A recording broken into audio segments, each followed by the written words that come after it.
Hey man, it's Round 360 News. And today we got your boy Charleston White.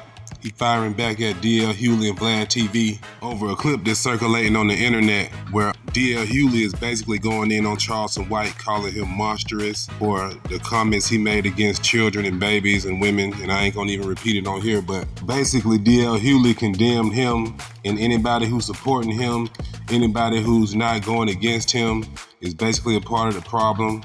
He said he could understand in the name of comedy, nothing's off limits, but he doesn't consider what Charleston White, he doesn't consider it comedy. He just thinks it's hateful. He thinks Charleston White is hateful and it's just based on hate.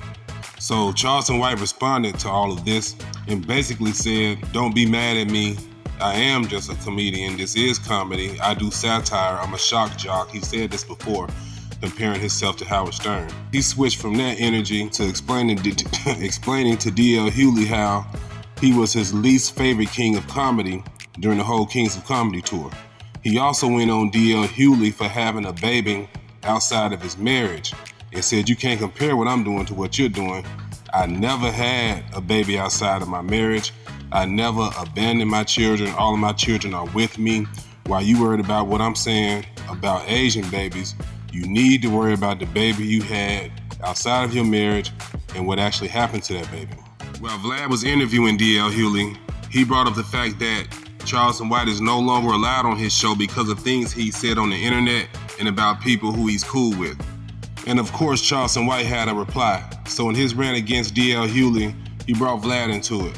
He said Vlad was a divider of black men. He's always pitting black men against each other, and pointed out that Vlad never does this with his white host.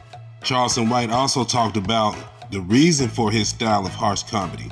He says the audience today, people who are entertained, people who are into popular culture, have a much more sick mind state, a much more sick sense of humor than they did when DL Hughley was in his prime, and that's why DL Hughley can't sell out tickets, because he's out of touch, and people want to hear a much more harsher style of comedy. Example, what Charleston White is doing. This is his words, not mine. Yeah, even though I left out a lot of the disrespectful stuff he was saying, all in all, this is one of Charleston White's more toned down rants. I didn't see him really go in on people who talked about him the way DL Hughley talked about him. And he did start the whole live off explaining to DL Hughley, like, listen, don't be mad at me. I don't mean it. You know what I mean? Like, I'm just playing. I'm just joking around. So, yeah, he could have went way harder. I done seen him go way harder for way less. So, and if that means anything, I don't know. Y'all let me know what y'all think about the video. Peace out.